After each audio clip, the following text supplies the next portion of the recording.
You're watching The Jaimee Rogers Show. Good evening and welcome to The Jaimee Rogers Show.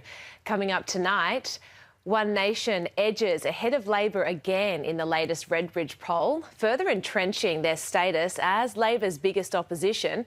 But there's an uptick for the coalition. We'll get into that shortly. After shocking allegations expose serious failures in Australia's childcare sector, a national perpetrator register is now on the table. But what else needs to change to better protect our children? Olympic legend Dawn Fraser has entered the debate over the ABC's controversial Gina Rinehart segment, calling on Anthony Albanese to step in. What scathing message did she have for the Prime Minister? And for years, Europe dismissed concerns about illegal migration. Now, after extraordinary scenes in a Spanish enclave, debate over borders, national identity and social cohesion is back. What lessons should Australia be taking? But first, nothing destroys trust in politics faster than double standards. And right now, Anthony Albanese is asking Australians to accept one rule for Labor and another for everyone else. This week, Labor MP Luke Gosling was charged with 2 counts of assault following an incident in Darwin. Mr Gosling denies the allegations. The Prime Minister has refused to remove Mr Gosling from his role as Special Envoy for Defence. And that's where a problem emerges, because Anthony Albanese has spent years demanding coalition ministers stand aside over allegations, police investigations and complaints, often before the court heard evidence.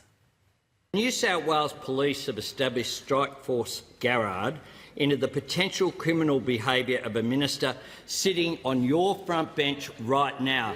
Prime Minister, why is he still sitting there? When will you stand him aside? This minister cannot survive this day. The Prime Minister needs to stand him aside today. Prime Minister, if his ministerial standards mean anything at all, should have stood aside this minister well before now. And it's wrong to continue to sit in the Parliament and to deflect blame for what is Christian Porter's own actions. This guy's behaviour is over the top, it's unacceptable, and he shouldn't be sitting in the Parliament. And yet Scott Morrison is prepared to accept his vote and accept his participation in the Liberal Party room. The opposition says the Prime Minister is now applying a very different standard to his own side.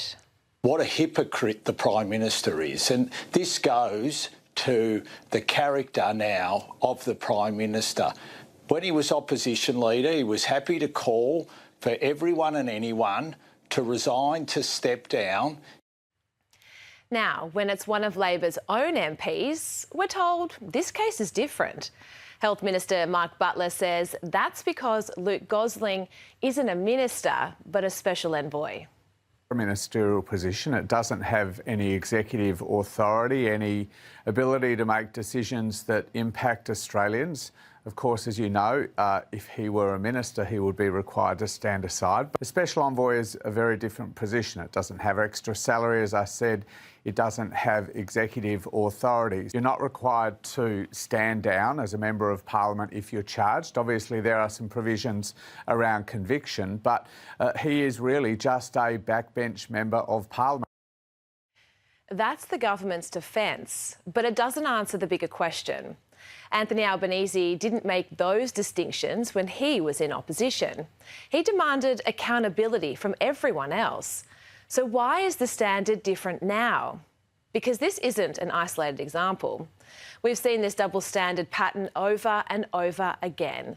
When it suits Anthony Albanese's political narrative, he's front and centre. When it doesn't, the silence is deafening. Take the recent Ditch the Witch campaign directed at then Victorian Premier Jacinta Allen. The Prime Minister was quick to condemn it. You can have a disagreement with people's policy position by all means. You don't have to denigrate people in such a personal way. It has got to stop. as was the then Premier. I'm also not going to stand back and let young girls see this sort of material and think that it's normal because no one chooses to call it out. Well, I'm going to call it out. I'm going to keep calling out. Yet compare that to what's happened with Gina Rinehart. The ABC aired a segment depicting graphic violence against one of Australia's most successful businesswomen, prompting legal action from Hancock Prospecting and widespread criticism. Has the Prime Minister condemned it or defended the principle that women, regardless of their politics, shouldn't be subjected to that kind of rhetoric? Not a word. And then there was Communications Minister Annika Wells. When questions were raised over her use of taxpayer-funded travel, Anthony Albanese stood firmly behind his minister. Again, no lectures about accountability or demands to step aside. It's becoming a familiar pattern. One standard for political opponents and another for Labor colleagues. That's not consistent. It's certainly not leadership. That's hypocrisy. And Australians deserve better from their Prime Minister. For years, governments encouraged Australians to take responsibility for their own healthcare and take out private health insurance. Now, just as those Australians reach the age where that decision matters most, Labor is pulling the rug out from under them. The government has decided to cut the higher private health insurance rebate for those over 65. It says the change is about fairness and intergenerational equity. And Health Minister Mark Butler insisted on Sunday Agenda the impact will be limited. Our independent modelling done by our officials suggests that maybe at most 44,000 people out of several million would drop off private health insurance because of this measure. That's a very small percentage, not even 1%, not even half a percentage point, at a time when insurance is growing. And obviously, most of them wouldn't be using the public hospital system anyway.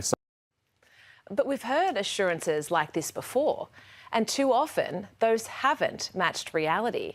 This time, Mark Butler is asking Australians to accept the government's modelling over the warnings coming from the private health insurance industry. Look, I saw some reports about that late last week from a few of the state governments, and they were essentially parroting the modelling that the insurance industry has been putting about. Ours is very different, as you'd expect. The insurance industry talks its own book, and that's sort of part of the nature of things. But why should Australians simply accept the government's assumptions?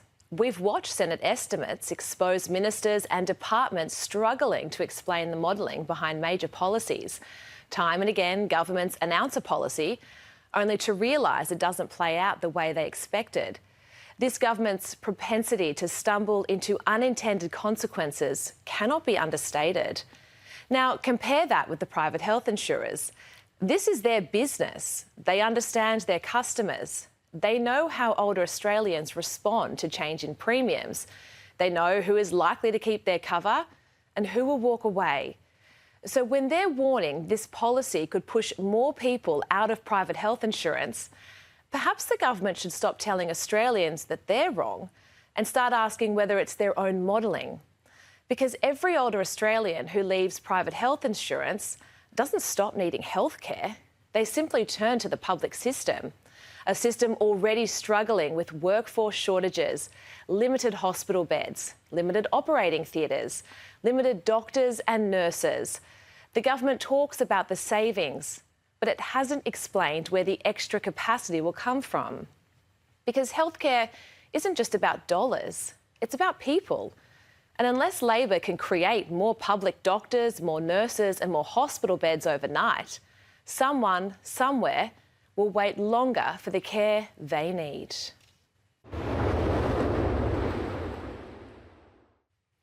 All right, let's bring in my panel for tonight. Joining me is former New South Wales Police Minister David Elliott and New South Wales Independent MP Tanya Mihalich.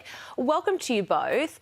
I do want to start with the polling that's come out from Redbridge, and it does show that One Nation has gone up ahead again. They're now on 31% ahead of Labor at 29%. And the Coalition, look, it's a green arrow. They've now gone up 4% to 22%. Tanya, what was your first thoughts when you saw the results? Well, I think it just reflects that people are still really hurting, are frustrated and disillusioned with mainstream politics. And it certainly tells us that Pauline Hanson and her party One Nation, I guess, are here to stay. They're going to be a force to be reckoned with for quite some time. I do think it potentially may derail the Victorian Liberals' chances of forming government in a couple of months. And it will certainly shake up New South Wales politics in March. Federally, well, you're 18 months away from an election, so things can potentially change for Angus and the team there. But at this stage, it's not looking very good for the coalition. I'll get to Victoria in a moment, but David, when you look at the numbers for the coalition, they did increase by 4%, and Angus Taylor's preferred Prime Minister has also gone up as well. That's surely got to make the pressure come off the side a little bit in any rumblings that there might have been around a change in leader or anything like that. Well, one swallow doesn't make the summer, but I mean, it couldn't go any lower. There was a great sense of relief when I saw that this afternoon. It could not have gone any lower. I'm still very confused because it just does not reflect the Australia that I'm engaged with, that Anthony Albanese has twice the preferred Prime Minister rating than Angus Taylor does. That does not make any sense to me. But to Tanya's point, that probably is a bit of a reflection on how scared the electorate is, and they are probably sticking with Albanese because they are scared. If something happens in national security, that might change. But at the moment, when it comes to the economy, when it comes to healthcare, when it comes to education, and particularly social engagement, they're getting a bit confused about what the Liberal Party stands for. Whether is it monoculture, is it multicultural? What Does the Liberal Party know, David? What the state leaders are saying, what they're not saying, how they're explaining it.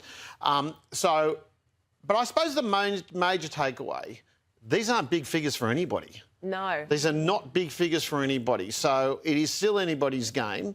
And it is going to come down to how disciplined both political parties are in taking on One Nation. But Angus has got to stop criticising One Nation because, quite frankly, he can't look them in the eyes, ask for their preferences when all he does is can them. No, I do agree with you on that they need to stop making any comments about One Nation. But Tanya, when you do look at the combined numbers, though, the Conservative side of politics, when you add together the 22% for the coalition and 31% for One Nation, we're looking there at 53% in comparison to what Labor combined with the Greens is.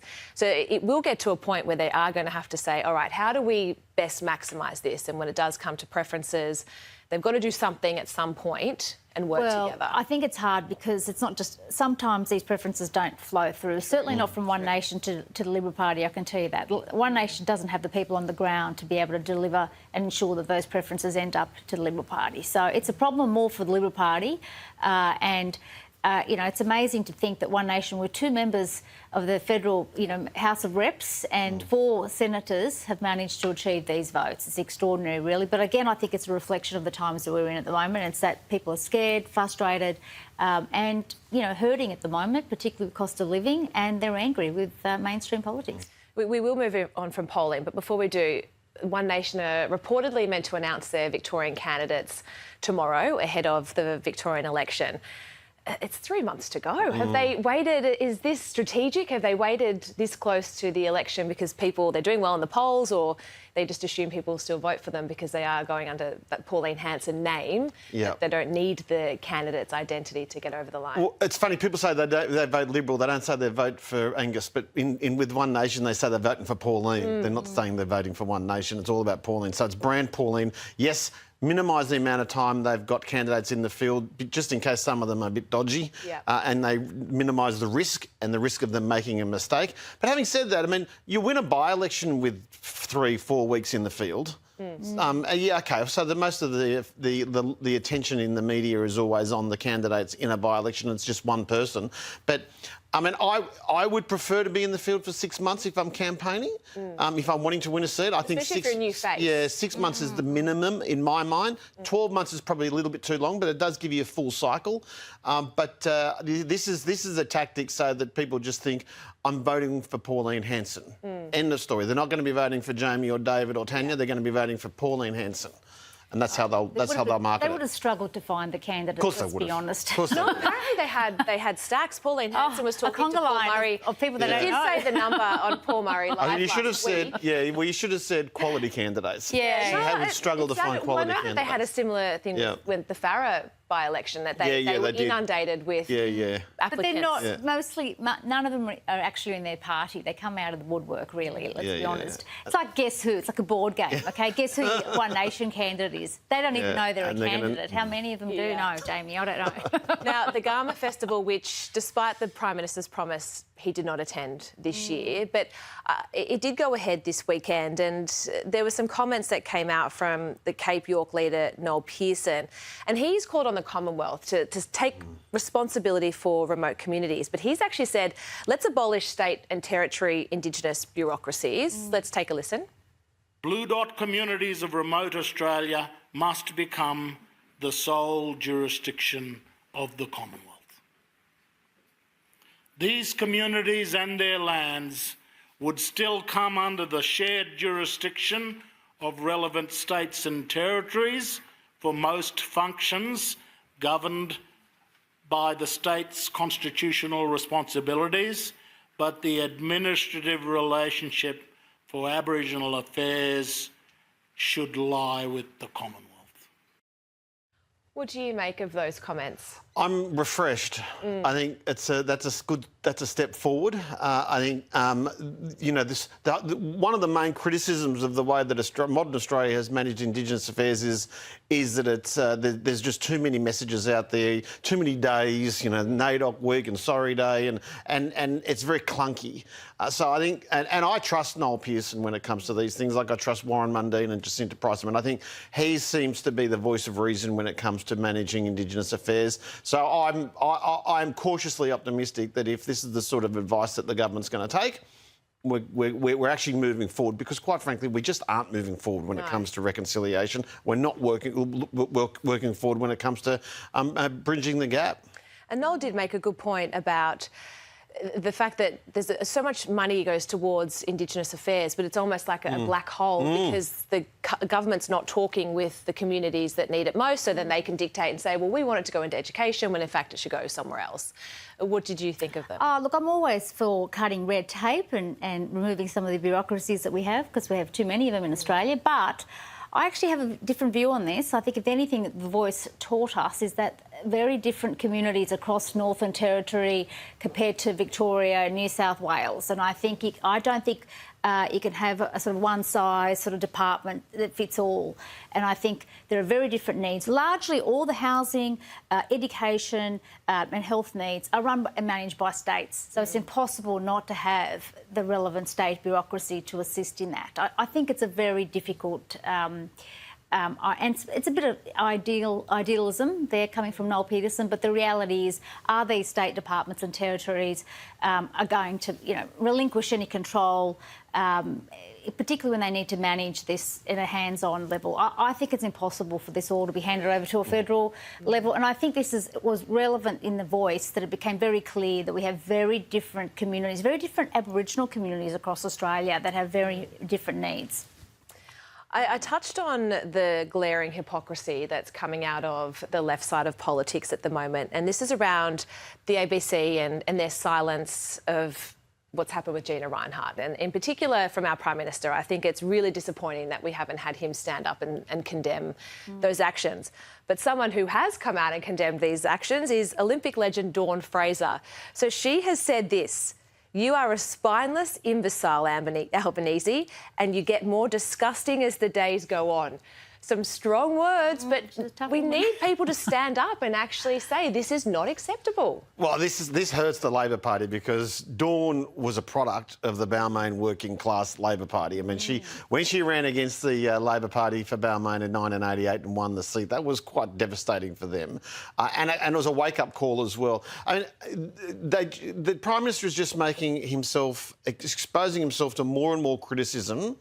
And it's just like the whole Kylie Minogue gate, where now he's removed himself from an ability to talk about to talk about feminist issues, to talk about the gender equality, and to talk about women's lib, for want of a better term. So he's writing his suicide note when it comes to gender politics. I like it because it means that he'll be seen as a hypocrite and he'll remove himself from the discussion.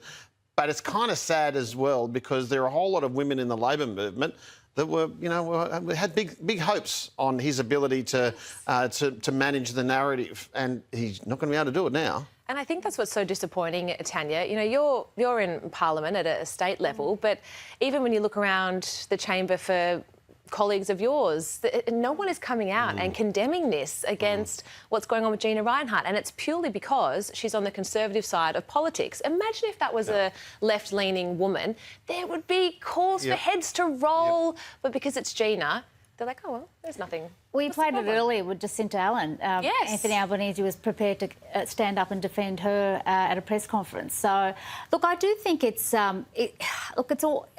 tells you a lot of where we're at the moment. And you're quite right, Jaimee, with that left and right divide, and all these high prominent left-wing women are not prepared to sort of stand up and say that this is really wrong. It's really vile, and the fact that it was scripted and filmed and edited and approved and ultimately broadcast tells you there was a whole level of managers there and plenty of oversight, and nobody caught that this was a really vile, footage. So, look, credit to Gina Rinehart for taking it on legally, and I think now you've got the Ombudsman looking into the ABC, and I think there'll be plenty of apologies. It's already started, of course, apologising. They should have apologised already, but they should have already. But yeah, look, it's vile and certainly not funny, which I think it was meant to be, but it was just. Now, before you guys go, I was going to say it was lighthearted, but it's probably not overly lighthearted, but school students have launched a petition across both public and private schools pushing back on getting their skirts measured because they said it's not fair because boys don't have to get their shorts measured. And I saw that and I thought, I went to a school where you had to have your dress down to your knees, and it just never once dawned on me because they were the rules. And you go to that school, you obey their rules. So if you don't like it, don't you just leave? Well, that's true. I mean, I grew up at a school. I went to school in Western Sydney where the girls had to have a length and they used to test it, but the boys also had to have tailored shorts. We weren't allowed to wear stubbies. So I disagree with the premise of the petition because we did have dress standards for the blokes as well as the ladies. But I read about it's being a distraction, so it's probably something that the women have to take control of themselves. But, I think you're right. There are standards in society. There's standards in the military. There's standards in journalism. There's standards in the education facilities. So just accept it or go somewhere else. Well, exactly. And isn't it just getting you ready for the next stage of life? I think it's just first world privilege. Having been a public school girl all my life, I think this is a private school thing. Public or private.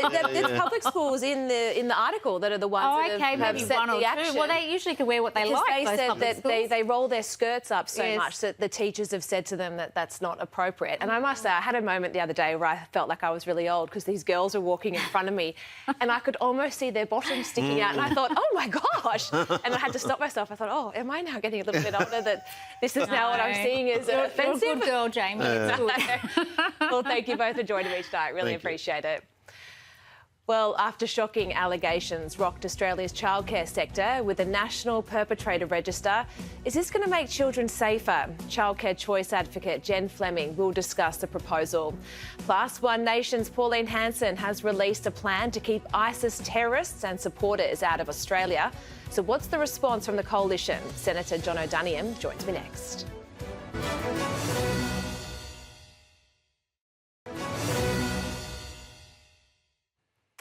Welcome back. It's great to have your company. Let's get straight into it. Joining me is Shadow Home Affairs Minister John O'Daniam. Senator, welcome. Let's start with that polling out tonight, with One Nation back in front on 31%, Labor 29%, and the coalition up by 4 points to 22%. When you look at these polling numbers, do you think the rise for the coalition is coming from the shift towards focusing more so on the economy? Well, it's hard to say what it is that's actually motivating people to answer polling questions in the way that they do, Jaimee. But I suppose the point is polling is always a snapshot in time. And while those numbers and that green arrow is a very promising indication for the coalition, it just means we've got to keep working hard. And yes, I think that there is, to your question, a lot to be said for speaking about the things that matter to everyone, and they are the economy, cost of living, the tax system, how we can build more sovereign capability. Those sorts of things are debates that everyone has an interest in. And Angus has shown from our point of view that we do have something to offer.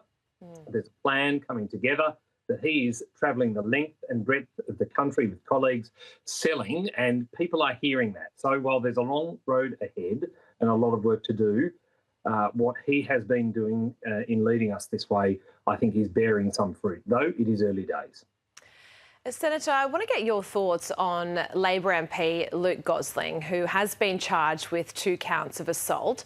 Now, the Prime Minister has previously been very vocal when he's called for coalition MPs to stand aside before legal processes had run their course. Do you think Anthony Albanese has abandoned the standard he once demanded of others?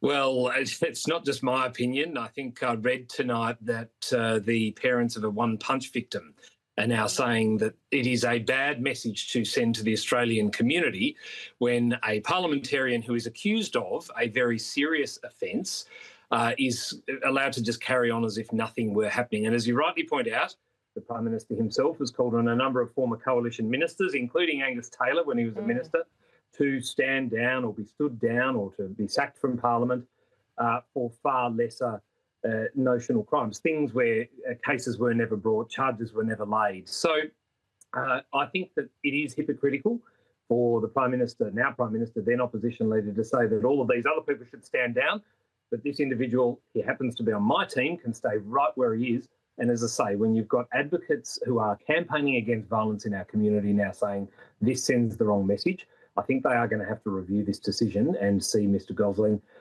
probably step aside for a period of time at least. Yeah, the Prime Minister certainly needs to stop this attitude of one rule for Labor and one rule for everyone else. I want to have a look now at Pauline Hanson, who unveiled what she says is constitutionally a robust plan to strengthen Australia's counter-terrorism laws and prevent ISIS fighters and their supporters from returning to Australia. Now, I know you've been very vocal within this space. What do you make of the proposal? Well, look, good on Pauline for doing her job. It's what parliamentarians should do, and that is bring forward ideas to actually make a difference, because the government, sure as hell, is not doing anything to protect us from ISIS brides. Now, we, the coalition, had already presented to Parliament a number of measures, including a bill I drafted to make it a crime to assist ISIS brides to come back to Australia or anyone who's supported them. So this is an interesting set of proposals they've put forward. It's not for me to be able to say whether they are constitutional measures or not, or whether they are indeed, as Pauline Hanson says, court-proof and legal blocking proof. We do need to go through a process, like we do with all bits of legislation that come before the Parliament, and make sure these things do stack up. But the one problem we have here is a mathematical one. You've got Labor and the Greens in the Senate, and they amount to 40 of the seats in that chamber. That's more than half. So unless we have them on board, we are going nowhere, and we will see more of the same lily-livered, weak and porous approach to border security, and putting our community at risk by allowing people like Dr. Jihad or these terrible ISIS brides into the community. And goodness knows where, Jaimee, they are living this very night.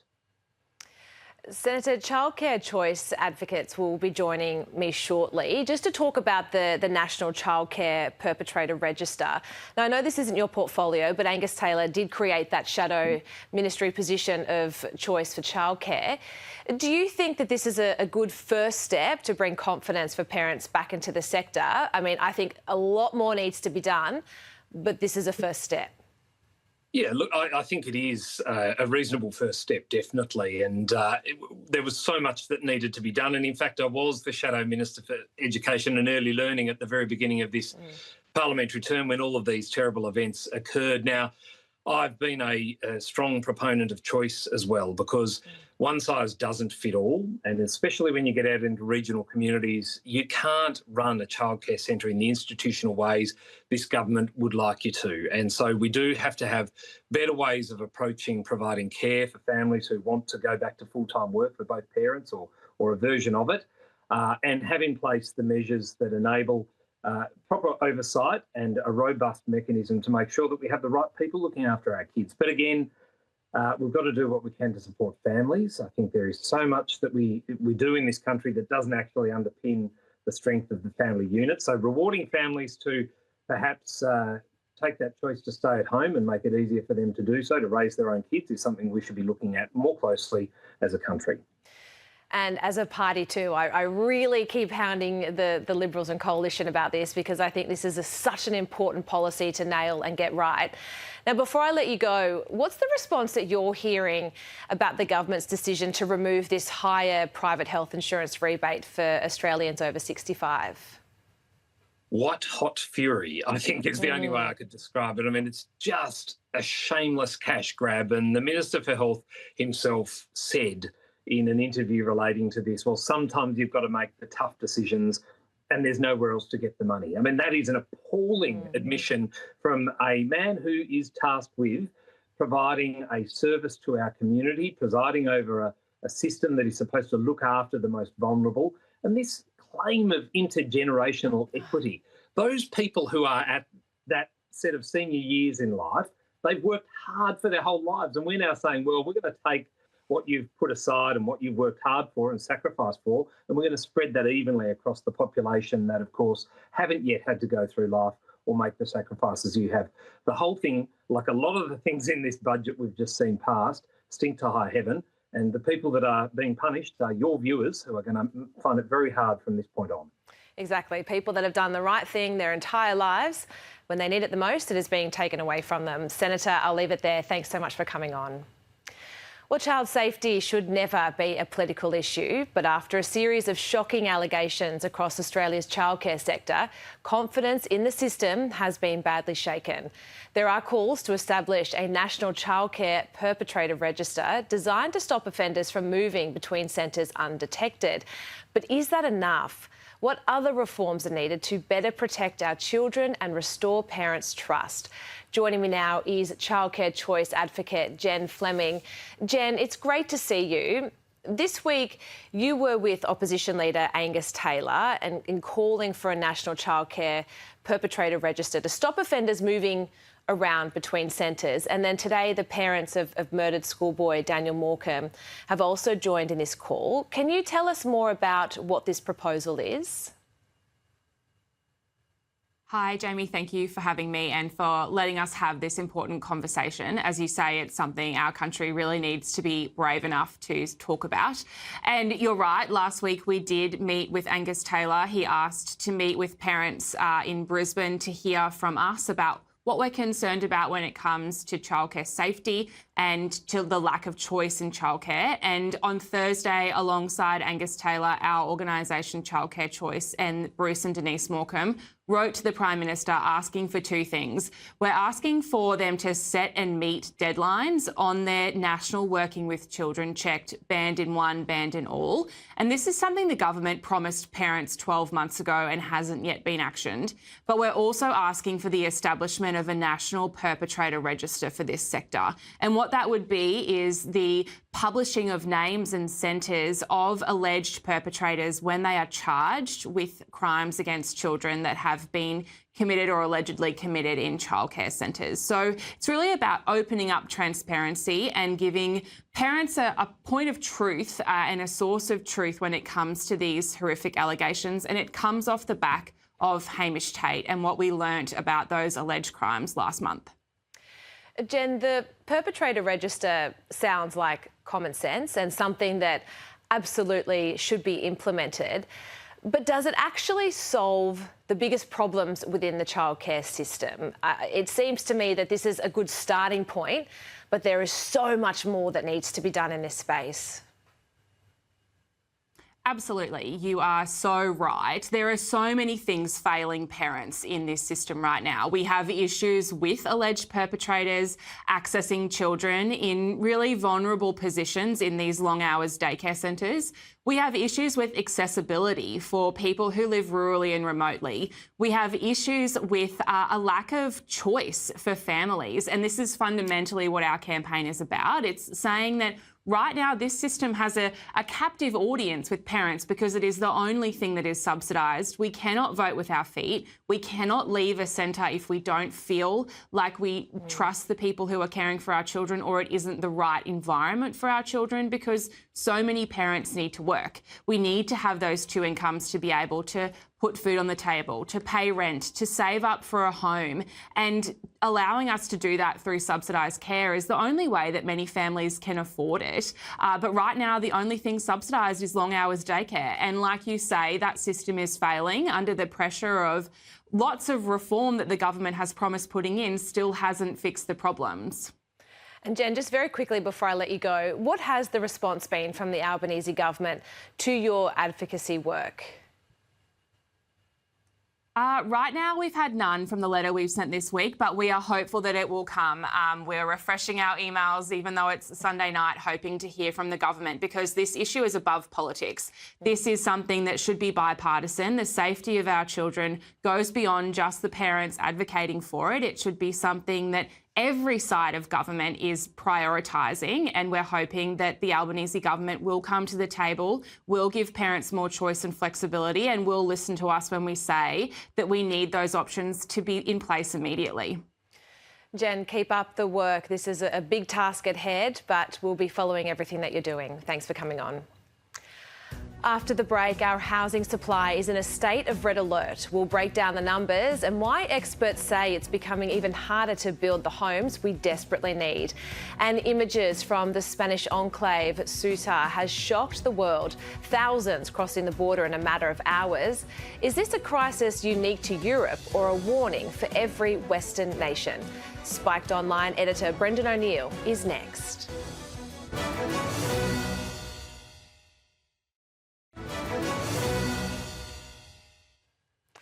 Welcome back. Australia doesn't have a housing shortage because we've run out of land. We have a housing shortage because we've failed to build enough homes to keep up with the growing population. After years of government promises, affordability is getting worse. First home buyers are losing hope and the supply crisis shows little sign of easing. Joining me for more is Director at Azura Financial, Tom Hawley. Tom, thanks for coming in. It's Jaimee, great to see you. Me. Thank you. I do just want to start, though, with a video I actually saw on your socials before I came on air, just where you were talking about some early data that you had seen regarding auction clearance rates over the weekend. Yeah, so it was actually the property returns for July and the clearance rates. We've had 9 weeks around 50%, but the totality data for July settlements, that's the property data, they're releasing it on Monday morning, but they actually send it out slightly early to people who have access to the data. Now, Sydney was down 1.4% in July. I think Melbourne was sort of 1.2%, but the 5 combined capitals being Sydney, Melbourne, Brisbane, Adelaide and Perth are all down 0.9% for the month respectively. Now, you know, to put that in perspective, obviously that would annualise to a rate of a decline over 10%, which is extremely steep. And I'm not saying, you know, it's going to keep going at that pace, that we'll find a floor eventually. But the property market is, you know, falling quite steeply. But what's important for people to note is that the settlements in July, like that data is for properties that actually settle in July. So the contracts that were signed in June that are going to come through in, say, August and September data are going to be even worse again. So I think it's just, you know, revealing the actual true nature of the market slowly since the budget has come out, and it's getting worse and worse. Well, how much do you put this decline to the budget? Well, I think it was easing, obviously, because, you know, rates were going up, but the investor market was actually still fairly strong. You know, I think Sydney and Melbourne were coming off, but the other cities seemed to be somewhat resilient. But since May, it's been a very aggressive loss of confidence, and the market has, you know, gone into another gear, but to the downside. So I think that there is a lot of people out there saying, oh, you know, the market was already falling. And I think there is definitely some truth to that. But to say that the state of the market currently, isn't to do with the budget, is just blatantly false. I think everyone in the property market that's at the coalface would agree hands down that the rapid loss of confidence since that budget has been, really drastic. You've argued previously that our housing supply is in a state of red alert. And you have said until we solve the issue, we won't be able to get on top of the housing crisis. Just talk us through the numbers of where you have looked at with our population in comparison to how many houses have actually been built. Yeah, it's so interesting because I don't think people are really aware of how dire the housing supply issue really is. Why do we even have a housing minister? Not to make this political, but I wish I could be that bad at my job and not get fired because, over the last 40 years, since the 80s, the average dwelling completions in Australia has been about 160,000 a year. Now, in 2025, we delivered, I think, 170,000. So marginally above a 40-year average. But the thing is that, Australia's population was 17 million in 1990. Now it's 28 million. It's almost, it's around, 60% higher or somewhere around there, over 50% higher. And we're only delivering slightly more homes. But to actually put this into perspective and make people realise how bad it is. Think about all the technological advancements we've had in the last 40 years and they still cannot deliver, more homes. It's absurd. I just think it's a disgrace, personally. Is it the amount of red tape? Like, should we just be making it so easy for property developers, almost just rolling out the red carpet and removing a lot of this red tape that is making it so hard for them to be able to get out and build? I did say that we should be rolling out the red carpet for developers to a degree. I think my point is that we need to, exactly as you said, we need to incentivise developers to get out and build. Government agencies aren't talking to each other. The approval process is long, so that needs to be simplified. But you've got to think from a developer's perspective. Time is money. If you're going to make the development process long, arduous, complicated, and risky, okay, well, you increase risk, you increase costs, you're going to get less houses. It's as simple as that. So it needs to be simplified. But they're also dealing with labour shortage. Yeah. That's another whole issue that people don't really think about. And what have we done in the last 40 or 50 years? We've pushed people to university. I talk about this a little bit, but I think we've incentivised people to, go and get degrees because that's the way to, go and get a job. And 50% of people don't even use their degrees, and 30%, I think, essentially wish they didn't get the degree. I don't remember exactly what the data is, but we've got this labour shortage because we're pushing people to university, and I don't know, I just think it's all wrong. Every time the government tries to get in the way and direct the community a certain way, we've got to live with the consequences, and I think we're living with them now. Well, Tom Hawley, we have so much more that I would like to have unpacked with you tonight, but I'm out of time, but I do really appreciate you coming in. No worries. Thank you for coming on. Well, what is a nation's first responsibility? For many, the answer is simple: protect its borders and protect its people. But across much of the Western world, that idea has become increasingly contested. This week, thousands of migrants crossed into the Spanish enclave of Ceuta, putting Spain's immigration policies back under the spotlight. So is this simply another border crisis or a warning about what happens when governments lose control of who enters their country? Joining me now is Spiked Online chief political writer Brendan O'Neill. Brendan, thanks for coming on. On Friday, we saw something unbelievable. 60,000, mostly young men, stormed across the border from Morocco into Ceuta. How did this happen? You can't just have 60,000 people storm a border. No, you absolutely cannot. As you say, Ceuta is a Spanish territory at the very tip of North Africa. It's been Spanish for hundreds and hundreds of years. And tens of thousands of young men from Morocco just poured across the border and basically took over the town for a day or so. I'm seeing so much complacency on this. I'm seeing lots of commentators saying, well, most of them have gone home now, which they have. They didn't get to the European Union, which they didn't. And so it's all fine. It's not fine. When you have 60,000 men invading the sovereign territory of a foreign nation, that is a very big deal. And I think there is really big questions to ask about how it happened, whether Morocco let it happen, and what it says about the border crisis across Europe more broadly. And it was only a few months ago that Spanish Prime Minister Pedro Sanchez argued that migration should be approached with compassion and gave close to 1.4 million illegal immigrants asylum. But what's been the response from Sanchez? Because ultimately it feels as though his ideology has led to this.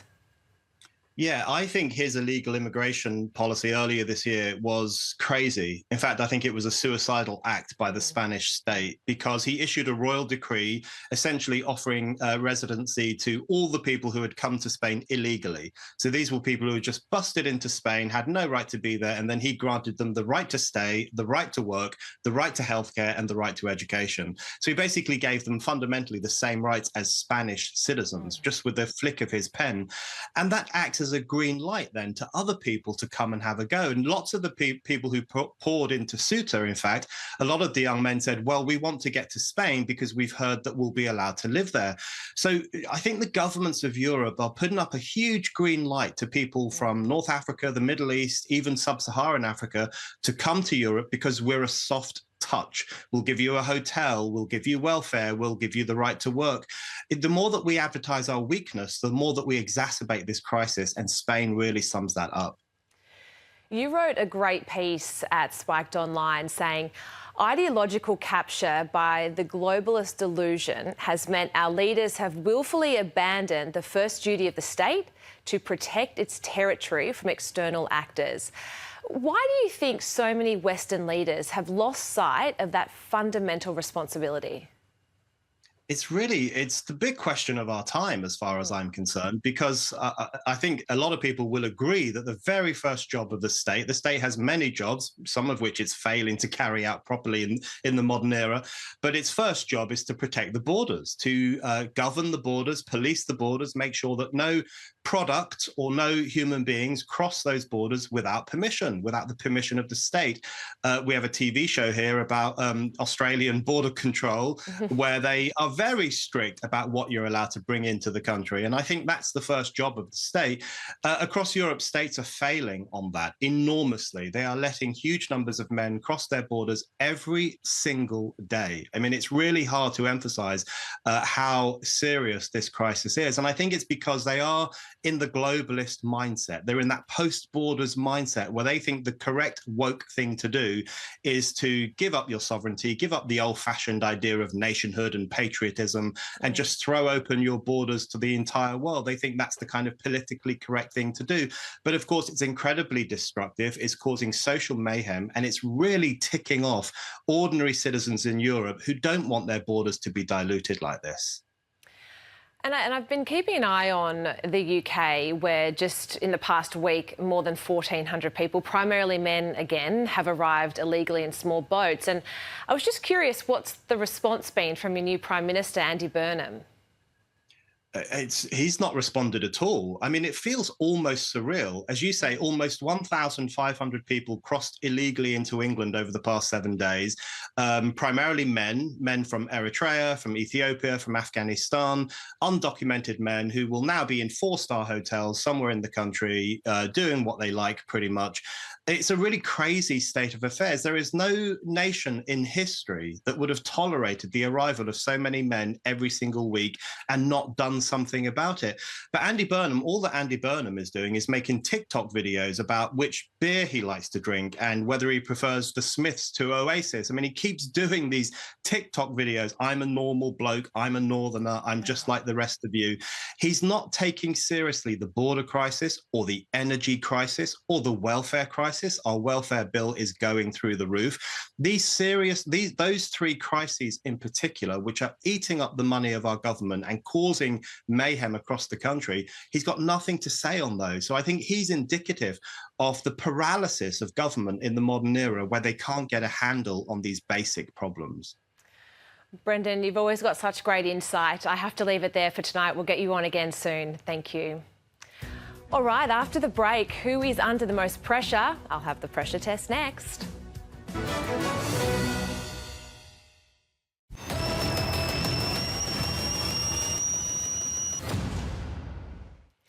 Health Minister Mark Butler, you say cutting the higher private health insurance rebate for older Australians is about intergenerational equity. But older Australians didn't create Australia's economic challenges. They worked hard, paid their taxes, took out private health insurance and did exactly what governments told them to do. Now you're asking them to pay more because of the year they were born. Why is the Albanese government dividing Australians by generation instead of bringing them together? Intergenerational equity shouldn't mean one generation pays the price for another. It should mean giving every Australian a fair go. Or has Labor forgotten that? Well, thanks for your company tonight. I'll be back Sunday, 7 o'clock next week.